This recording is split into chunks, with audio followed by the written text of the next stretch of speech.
Les saludamos con la paz de Dios. En esta oportunidad estamos para estudiar la lección del sábado 27 de octubre del 2018 y vamos a estudiar acerca de el verdadero discipulado. Si hay un discipulado verdadero, habrá uno falso o equivocado, y vamos a ver las características y las funciones, las actividades, la obediencia, la fidelidad que se muestra en el verdadero discipulado. Vamos a comenzar pidiendo la bendición de Dios. Eterno Padre que estás en el cielo, tu nombre sea bendito por los siglos de los siglos. Amén. Te damos gracias, Señor, por la oportunidad de estudiar tu palabra. Pedimos una bendición para cada uno de los amigos y hermanos que sintonizan este programa. Bendíceles y permite, Señor, que tu Santo Espíritu nos enseñe las cualidades del verdadero discipulado. Amén. Pedimos tu bendición en el nombre precioso de Cristo Jesús. Amén. Amén. Muy bien, vamos a tener el comentario de la nota introductoria con el pastor Antonio. Muchas gracias, mi hermano Samuel. Gracias también al pastor Orlando que está aquí con nosotros. Esperamos que podamos compartir este mensaje. Y como el título lo está diciendo, ¿no? Un verdadero discípulo. Y como ya se comentaba, cuando se habla de un verdadero significa que hay un falso. Y cuando hablamos de un falso, si comparamos los billetes falsos con el billete verdadero, es algo muy parecido. Algo que es muy difícil de identificar, porque se hace muy idéntico para engañar y poder presentarlo como si fuera verdadero. Pero aquí la introducción nos está presentando las características, cómo podemos conocer un verdadero discípulo. Y la primera parte nos dice que la obediencia es la prueba del discipulado. O sea que si vemos que hay un discípulo que dice ser del Señor, pero no obedece al Señor, no obedece a su palabra, no pone por obra su ley, sus mandamientos, dice la observación de los mandamientos es lo que prueba la sinceridad del amor que profesamos. O sea, cuando nosotros profesamos seguir a Cristo, pero nosotros no le obedecemos a Él, o decimos que amamos a Cristo pero no obedecemos a lo que Él requiere de nosotros, pues estamos siendo mentirosos. La Biblia dice, el que dice que le conoce y no guarda sus mandamientos, el tal es mentiroso y la verdad no está en él. Por eso es importante que a través de esta lección, hemos venido mirando en las lecciones anteriores los llamados acerca de los discípulos, cómo Dios los llamó siendo pescadores. Ellos, aunque no tenían mucha capacitación, pero sí tenían en su corazón una sinceridad y un amor por la causa de Dios, Dios los llama. Pero en esta lección vamos a mirar el llamado de otros hombres, como es el caso de Judas, como es el caso de otros, pero que en realidad, hablando de Judas, él no fue llamado, sino que se ofrece. Aparentemente fue un hombre que quería servirle al Señor, pero en realidad en su corazón el Señor conocía que no quería servirle. Y aún los otros también que fueron llamados, también tenían alguna excusa siempre. A través de esta lección, entonces vamos a mirar cómo es ese desarrollo de esta importante lección. Por lo tanto, vamos a tener la primera pregunta y el pastor Orlando que está con nosotros nos va a responder bajo un subtítulo, dice te seguiré. O sea que es un ofrecimiento de una persona. ¿Qué expresión del discipulado y aparente entrega pronunció un hombre ante Jesús?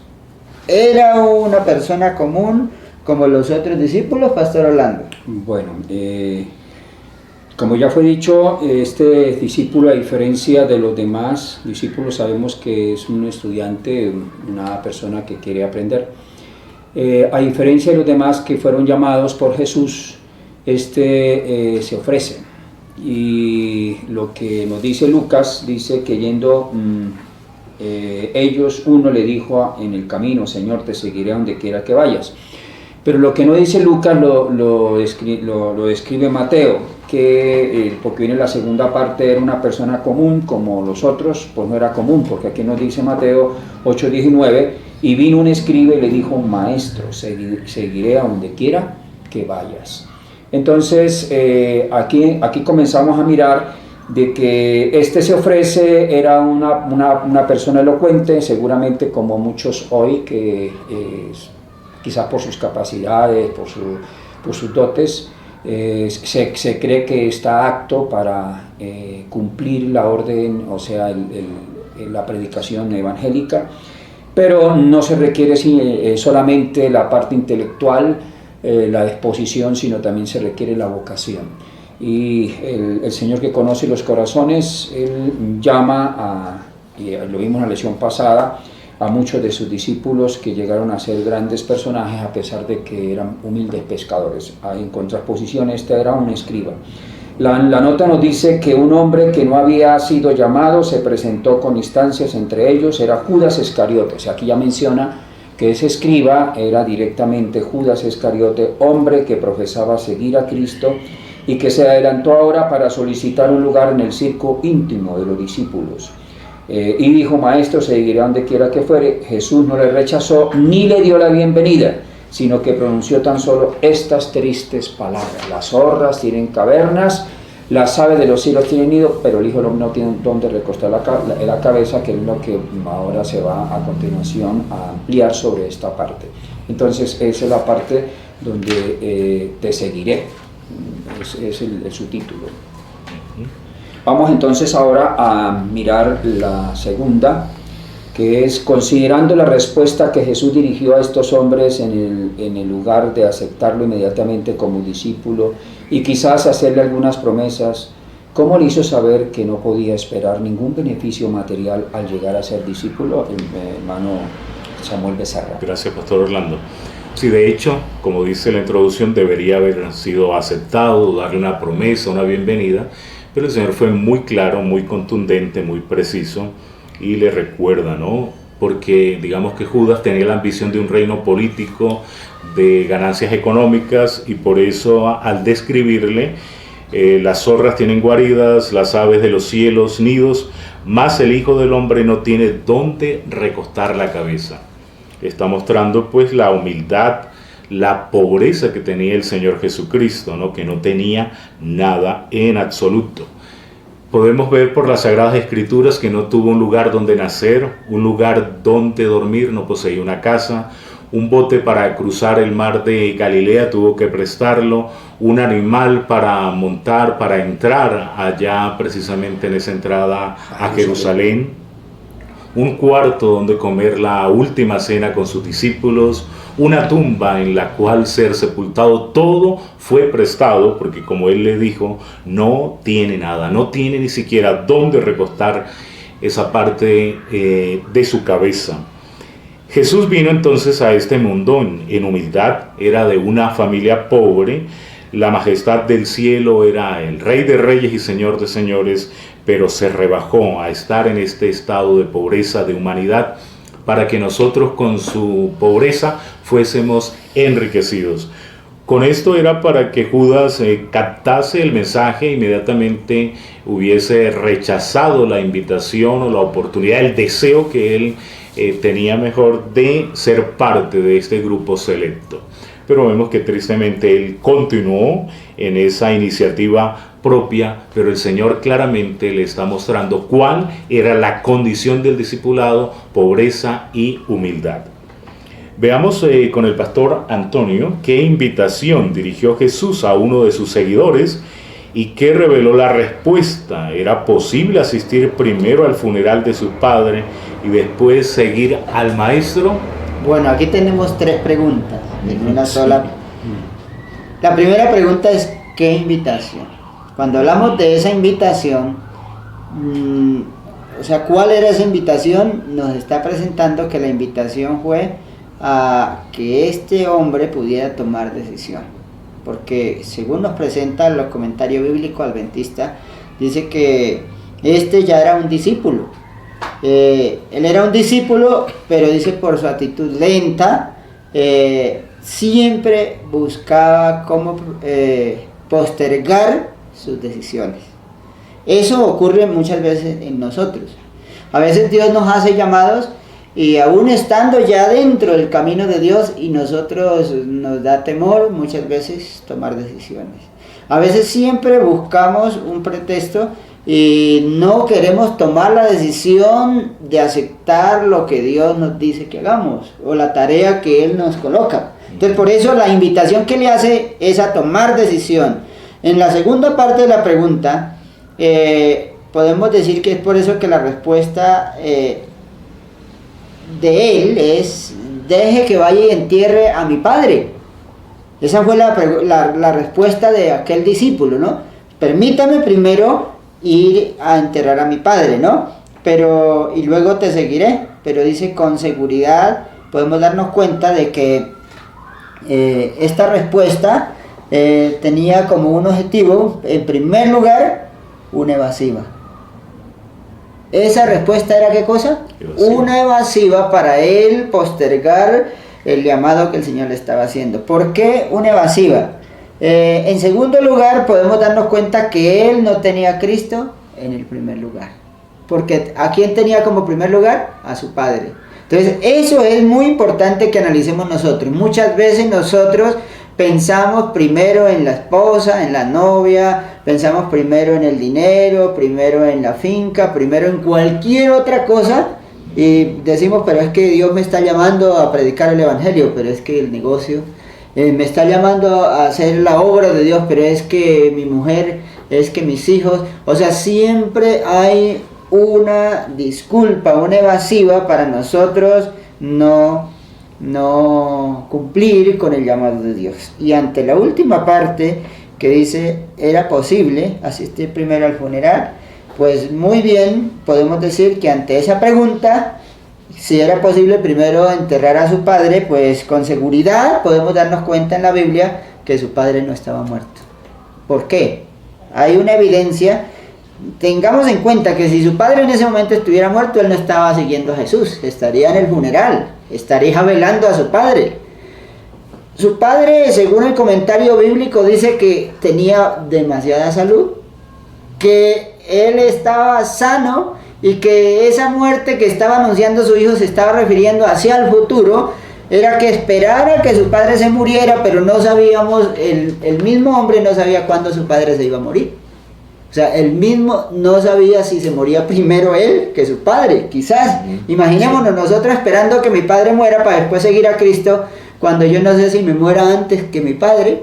Entonces, ahí vemos que era una evasiva en sí. Por lo tanto, tengamos en cuenta, dice, que si su padre estuviera muerto, no estaría escuchando a Jesús en ese momento. Y seguramente Jesús no le hubiera negado. Pues no miremos a Jesús como alguien tan severo para nada decir. Seguramente si hubiera ido antes a consolarlo y a decirle, porque aún cuando Lázaro, pues el Señor fue y visitó a sus hermanos y lloró aún en la tumba de Lázaro, porque no quiere decir que el Señor no se duele por los que están en luto.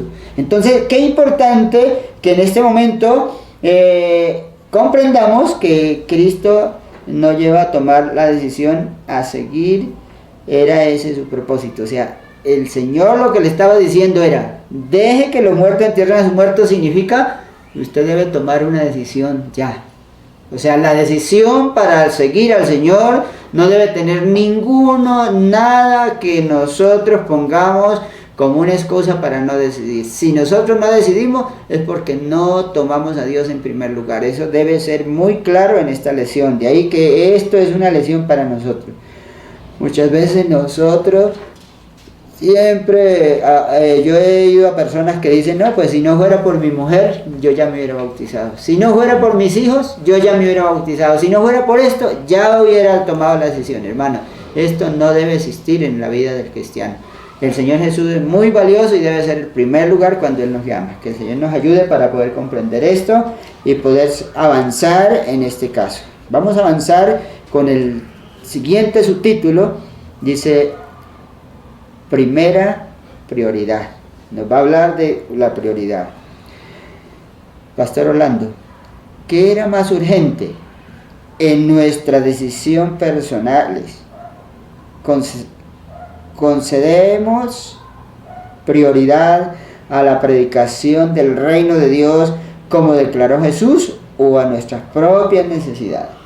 Bueno, en la nota de la pregunta anterior, ahí tocaba 3 puntos que tienen que ver precisamente con la primera prioridad. La primera es que los intereses personales siempre deberían ser secundarios, dice la nota. del tomo 3, 548 testimonios para la iglesia. La segunda es que hay sacrificios que deben hacerse para favorecer los intereses de la causa de Dios. Entonces, dice que los intereses personales deberían ser secundarios. Segundo, que hay sacrificios que deben hacerse para favorecer los intereses de la causa de Dios.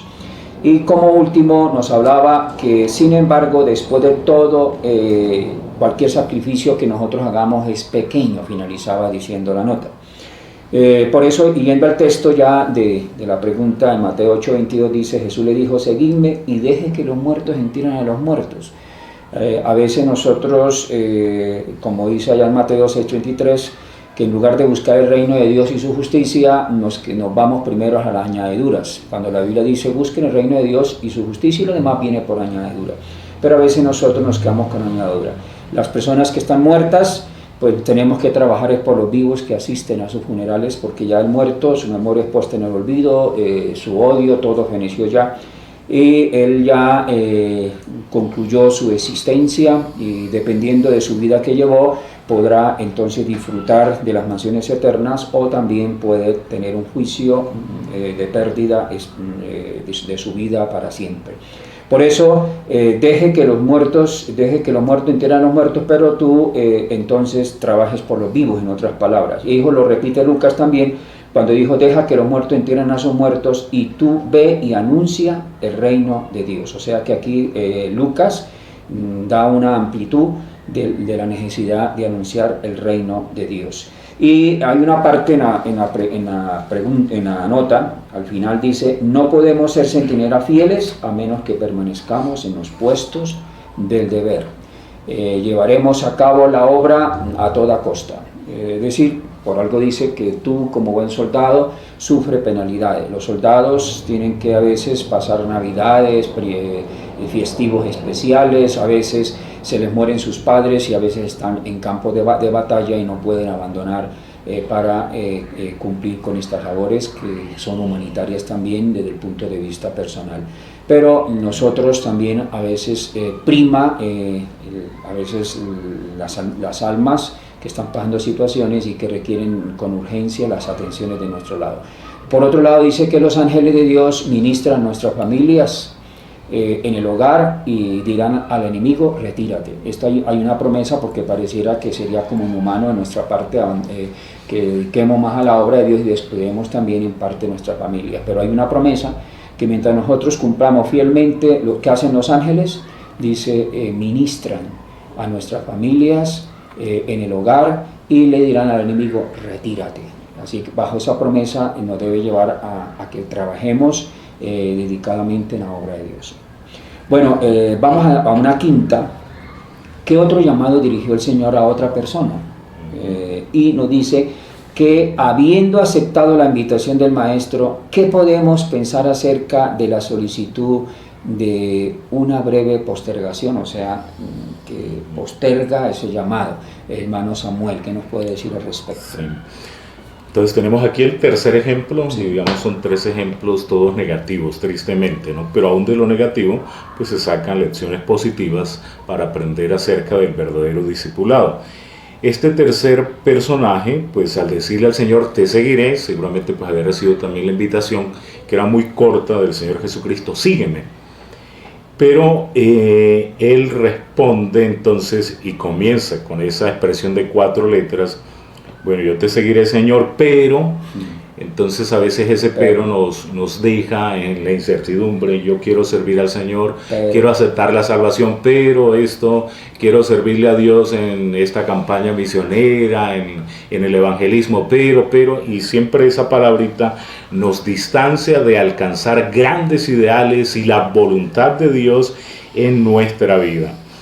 El pero de este tercer discípulo llamado es, déjame que me despida primero de los que están en mi casa. Si lo vemos así superficialmente, pues bueno, una despedida sería algo rápido, pero en el contexto oriental era algo dilatado que podía tomar hasta meses o años, entonces en sus costumbres, en sus tradiciones, y lo que vemos pues es una vacilación, notamos indecisión, o había falta de voluntad en este discípulo para seguir al Maestro. ¿Y qué puede producir o qué podemos pensar acerca de esta solicitud? Aunque era algo muy breve, la postergación, sin embargo, esto trajo consecuencias eternas. No vemos de una segunda oportunidad para este discípulo. Nosotros también no sabemos si tenemos una segunda oportunidad, y por eso es que en el tiempo oportuno para nuestra salvación o para el servicio de Dios debemos aceptar la invitación inmediatamente. En la nota encontramos 4 expresiones que nos hablan a propósito del subtítulo, que es primera prioridad. ¿Qué es lo prioritario y qué es lo secundario? Expresiones como lo más importante, eso es prioritario. Otra expresión, no tan importante, eso no es prioritario.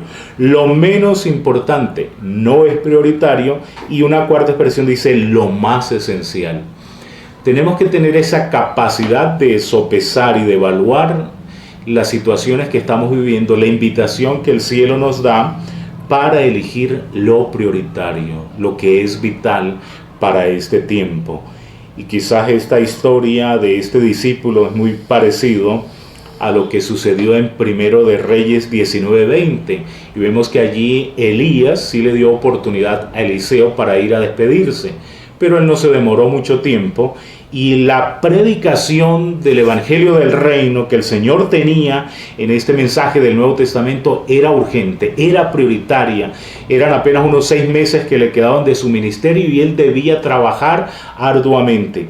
Y ahora este discípulo entonces dilató. Que nosotros no dilatemos, sino que con presteza, con rapidez podamos aceptar el llamado de Dios, la invitación del cielo. Tenemos el siguiente subtítulo: no retires la mano del arado. En la 6ª pregunta dice: el discípulo ya había aceptado el llamado.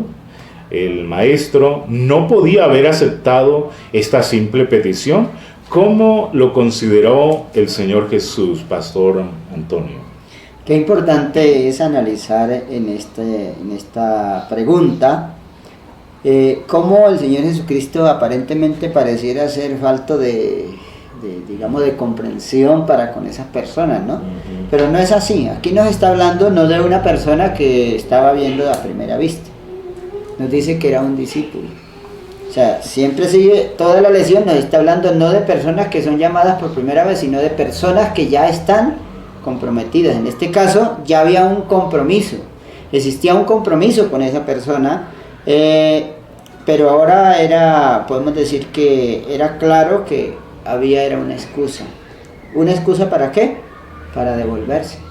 Entonces, en este caso, el texto dice, y Jesús le dijo: ninguno que poniendo la mano en el arado mira hacia atrás es apto para el reino de Dios. O sea, que aquí está hablando de las personas que hemos decidido emprender un camino de servirle al Señor en un liderazgo, ya sea a nivel local, a nivel eclesiástico local, como laico, ya sea a nivel ministerial, como un pastor, como un obrero, un evangelista. Cuando nosotros tomamos una decisión de seguirle, muchas personas siempre tienen una excusa. A veces dicen: el dinero no me alcanza, el salario es muy poco, mi familia es demasiado grande, y hay una cantidad de excusas, tanto que muchos dicen: no, como es mejor negocio trabajar aparte de la viña del Señor, se van a trabajar en otras empresas. Pero el testimonio nos dice claramente, dice que cualquiera que deja el ministerio para ir a ganar dinero, dice, es un apóstata. Es terrible cuando nosotros leemos en el testimonio que dice así: cualquiera que deja el ministerio para irse a trabajar en empresas para ganar dinero es un apóstata. Nos está diciendo que es algo. Y el Señor dice: cualquiera que poniendo la mano en el arado y mira atrás no es apto para el reino. Aún dice que es para el reino de los cielos. Es una expresión muy difícil que nosotros podemos ver. Aquí lo que nos está presentando la nota es que dice: la súplica del afecto y el amor, los anhelos de la amistad no conmoverán para abandonar la verdad y el deber, hermano. O sea, por mucho que alguien me ame por allá lejos y me diga: no, si no deja ese evangelio, si no deja ese ministerio. O sea, muchas veces se nos exige de personas que aparentemente nos aman. A veces la madre dice, no hijo, abandone eso, yo quiero que esté conmigo. O la mujer le dice, no, deje eso porque es que a mí no me gusta estar sola, no me gusta. Entonces eso dice aquí claramente las súplicas de afecto y amor. Los anhelos de amistad no te conmoverán para abandonar la verdad y el deber. Dos cosas, hermano. No hay una excusa para Dios para que Él no justifique diciendo, no, es que en realidad es justificable porque la pobre mujer, los pobres hijos, no, Dios siempre provee para que todo salga bien, y Él, antes lo contrario, da bendición a esas familias que se sacrifican por su obra, a esos líderes que toman la decisión de luchar por encima de lo que sea, hermano. Pero cualquiera dice que ya después de haber tomado, poner la mano, significa que haya habido un compromiso en el liderazgo, en el ministerio, en cualquier ramo de la obra. Nosotros debemos no devolvernos, hermano, porque hemos entrado a hacer un compromiso. Eso es como un juramento, como en el tiempo antiguo los patriarcas, los profetas, ellos eran hombres que tenían un ministerio, y vemos que todos los profetas que se devolvieron fueron hombres que terminaron mal, ¿sí? No eran realmente... pero los verdaderos profetas permanecieron hasta su muerte, cumpliendo con la obra que el Señor les había mandado. Qué importante que tengamos claro eso. Pastor Orlando, vamos a analizar el último subtítulo: esforzándose por el máximo desarrollo. ¿Qué debe ocupar el primer lugar, nuestros intereses o los del reino de Dios? ¿Qué revela nuestras elecciones? Bueno, esto tiene también una relación con la pregunta anterior. Me llama la atención cómo en la pregunta anterior, cómo el maestro de maestros nos presenta la labor de un discípulo con una ilustración pedagógica de que era muy común en su época, era el arado. Y la persona que araba tenía que poner la mano en el arado y tener la mirada hacia adelante, porque si él miraba un poco hacia atrás podía quedar el surco totalmente torcido, y eso traía consecuencias, eso dañaba el proyecto de la cosecha. Entonces también igualmente aplicado a nosotros en la parte espiritual. Por eso ahora conecta con la parte de Filipenses. Hermano, decía Pablo, yo mismo no pretendo haberlo alcanzado, pero una cosa sí hago, olvidándome ciertamente lo que queda atrás y me extiendo hacia adelante. O sea, siempre mirando al autor y consumador de la fe, en Jesús. Él es nuestro modelo, Él es la luz, Él es todo.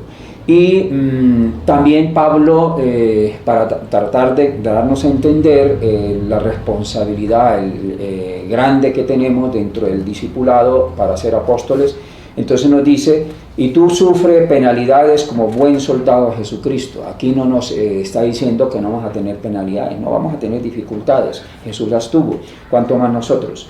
Dice, pero que ninguno que milita, o sea, que ya entró en la milicia, ya hemos sido introducidos en esa milicia, se va a enredar en los negocios de la vida, porque enredarse en los negocios de la vida es como desviarse, es como que su mirada se extienda a otras cosas y deje lo más importante, que es el trabajo que se está realizando, a que se ha comprometido. Entonces dice que no se debe enredar en los negocios de la vida, dice a fin de agradar a aquel que lo tomó como soldado. O sea, las leyes se cumplen o la milicia se acaba, dice un dicho popular. También el que lucha como atleta, ahora hace otra comparación, otra parte pedagógica, entonces dice, no es coronado sino lucha legítimamente. Tanto el soldado como el atleta tiene metas que alcanzar y no se puede desviar, tiene que estar concentrado a lo que se está llevando a cabo. Y la nota nos dice que Pablo era un sabio maestro también, un ilustre. Él fue el que reemplazó a Judas, precisamente, que Judas se ofreció, Pablo no se ofreció, sino que fue, dice, se le apareció como un abortivo, y ya sabemos la historia, cómo fue llamado. Pero dice que él, a pesar de que fue una persona ilustre, llegó a hacer trabajos humildes que había aprendido en su juventud. Él dice que fabricaba tiendas para ayudar a ganarse el pan de cada día, porque él fue uno de los apóstoles que se extendió no solamente en un solo continente, sino traspasó a otro continente como Europa. Los gastos eran demasiado grandes, y entonces dice que lo que le faltaba lo suplía con sus propias manos, y aquí vemos que a pesar de que recibía de las iglesias parte de su salario, pero para sus gastos, que eran bastante altos, entonces se ayudaba fabricando tiendas. Sentía la responsabilidad por las iglesias, y dice, para mostrarles a los miembros sus errores a fin de que pudieran corregirlos y no ser engañados y alejados de Dios. Y dice que la presencia de Dios lo obligaba a mantener su vista mirando siempre a Jesús como el autor y consumador de la fe, que es lo que debiéramos nosotros también hacer. En conclusión, entonces, ¿qué debe ocupar el primer lugar? ¿Nuestros intereses o los del reino de Dios? Lógicamente debe primar el reino de Dios. ¿Y qué revelan nuestras elecciones? Por su fruto los conoceréis. Si nosotros nos desviamos, entonces estamos demostrando que no estamos vocacionados para cumplir la tarea que Dios quiere que cumplamos, y por eso los frutos no van a ser los mejores. Por eso viene la pregunta: verdadero discipulado. ¿Estamos siendo verdaderos? ¿Estamos dentro de un verdadero discipulado? ¿Estamos aprendiendo a los pies de Jesús como María? ¿O hay cosas que nos están desviando y que vamos a llevar una vida mediocre y no vamos a cumplir un apostolado para cumplir las misiones que se nos requieran? Así que Dios nos ayude para poder ser de aquellos discípulos verdaderos y no de los falsos. Amén. En conclusión, ya pudimos ver que en la lección pasada fueron llamados, atendieron sin ningún problema, y estos ya encontramos que están dentro de aquellos discípulos que nos ponen a considerar de que no eran esos discípulos verdaderos como Dios lo requería. Vamos a concluir dando los agradecimientos primeramente a Dios, también a los oyentes y los que nos ven a través de estos medios. Agradecidos por que el Señor nos permite compartir una lección más y que sea de gran bendición para ustedes como para nosotros también. Y vamos a concluir con una oración. Oremos. Bendito y amado Padre eterno, estamos agradecidos porque nos permite nuevamente estar analizando tu palabra. Permita, Señor, que esa palabra no sea extraña a nosotros, sino que sea comprensible, y que sea un instrumento, una herramienta más que nos ayude en la proyección hacia la eternidad, y que podamos también ayudar a los que nos rodean, y que como compañeros en el peregrinaje hacia la patria eterna finalmente podamos cumplir la tarea final de alcanzar el blanco deseado. Perdónanos, Señor, suple las necesidades particulares de cada uno, te lo agradecemos, tu bendición sea sobre cada uno, en Cristo Jesús. Amén. Amén. Muchas gracias al detrás de cámara, al hermano Jair, que nos está también colaborando, y feliz día para todos y feliz semana a todos. Gracias. Amén.